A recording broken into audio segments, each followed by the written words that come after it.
you are violating the law. Isn't that correct? The asylum program was broken under the last... Mr. Chairman, I will reclaim my time. She's not answering the question.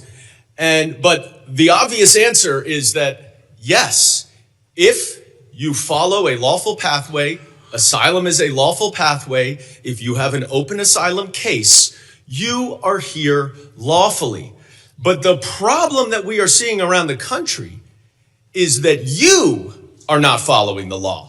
Don't tell us to change the law. If you don't like the asylum system, you change the asylum law. Bring it to us. We'll work with you. I think it needs to be changed. But you can't just decide that you're not going to follow the law. Dan Goldman walked Kristi Noem through the actual law on asylum and hit her with one simple, straightforward question. If DHS deports people who are here legally, is that illegal? She never gave a straight answer, and that silence, it screams louder than any word she could have said. From New York is now recognized Mr. Goldman for 5 minutes. Secretary Noem, let's talk about the law. Do you agree that asylum is a lawful pathway to immigrate to this country? Yes or no? There's an asylum program, yes, in place. All right. So immigrants then with ongoing asylum applications are legally in this country, correct? Excuse me, I'm sorry. Your question was? Immigrants with ongoing asylum applications are legally in this country. There are individuals in this country that have applications that... And they are legally here because it's a lawful pathway, right? It's a lawful pathway. Okay, so if your department then deports anyone with an ongoing asylum application, you are violating the law, correct? Joe Biden left us with... I'm not asking about Joe Biden. I'm asking you a specific question. If your department deports anyone with an ongoing asylum application, you are violating the law. Is that correct? It was greatly violated when they allowed... I'm asking you. People to come I'm asking you. Asylum applications. Why are you filibustering? Why can't you answer the question? It's a simple question. Your president, if your department deports anyone with an ongoing asylum application, and asylum is a law, and deport people who have ongoing applications. Unfortunately, that is exactly what's happening. It's happening across the street from my office right in New York City. Numerous, thousands of people who have come to court appearances, have left them with open asylum applications, have been arrested. And then they've been shipped off and many deported. In September, one applicant was ripped away from his wife and small children after such a court appearance. And then this happened to his wife. Please play the video. No, it's not. It's not this one. All right, it's not this video. Here it is. Come on, man.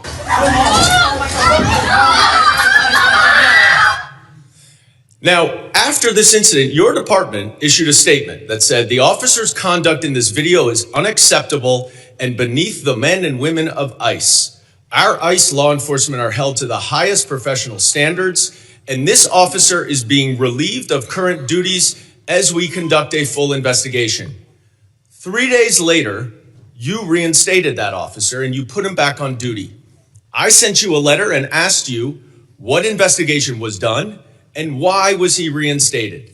You did not answer that letter. So I'm going to give you an opportunity right here to explain to me that if that officer's conduct was, quote, beneath the men and women of ICE, unquote, why did you reinstate him?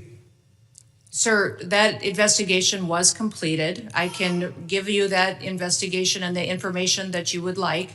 This is I wrote you 2 months ago. Why haven't you given it to me yet? I'm actually surprised that you haven't gotten it. I'm going to ask my staff about that. Well, you shouldn't be surprised because generally speaking, you do not respond to us. Thousands of your letters. Now, the other problem that we are seeing all over the country is that your officers are wearing masks, are dressed in plain clothes, often going around without identification. All of our officers are identified. I'm not asking a question.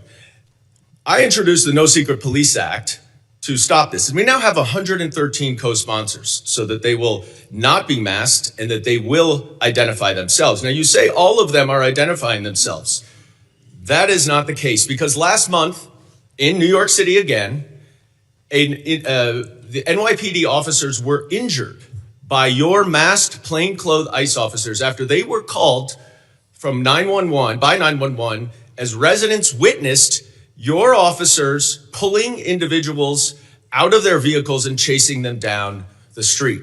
I also asked you what happened there. How were the NYPD officers injured by your officers? And you didn't respond. What's the answer?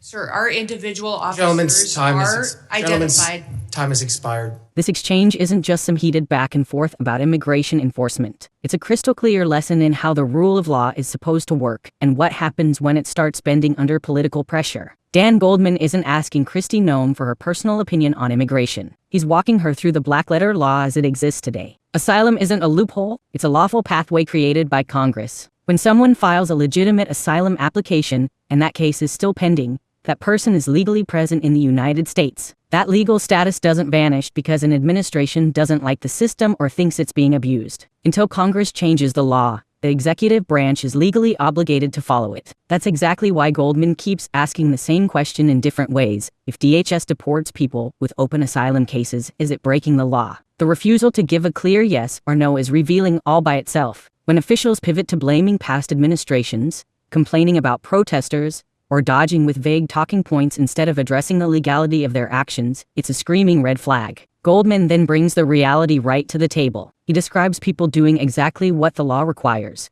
showing up for court hearings, only to be arrested as they walk out of the courthouse. That detail is brutal. Due process only works if people can safely participate in it. When showing up for a hearing becomes a trap, the system stops being a legal process and starts being intimidation. That doesn't just harm immigrants, it undermines the legitimacy of the courts themselves. Then there's the ICE violence and accountability issue. DHS initially called an officer's conduct unacceptable and beneath ICE standards, only to quietly reinstate that officer days later. That contradiction isn't a minor paperwork glitch. It's about whether internal investigations are real or just performative. If misconduct gets publicly condemned but privately excused, the message to officers and the public is crystal clear. Consequences are optional. Goldman's focus on masked plainclothes ICE officers hits public safety in a way most people overlook. Law enforcement authority depends on clear identification. When officers operate without visible badges or uniforms, civilians can't tell who's exercising legal power,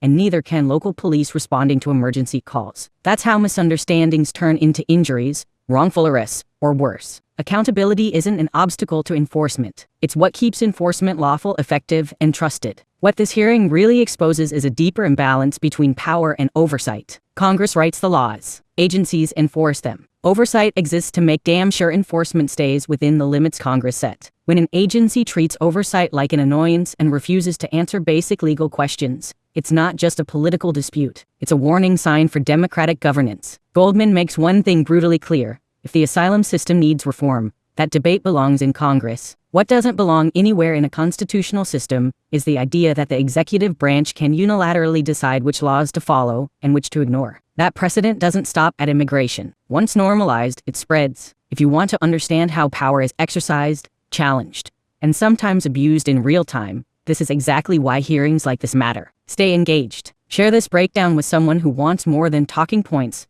and subscribe to Liberal Lens for clear, fact-based commentary that puts accountability back at the center of the conversation. Because silence from officials isn't neutral, it's a choice. And we're paying attention.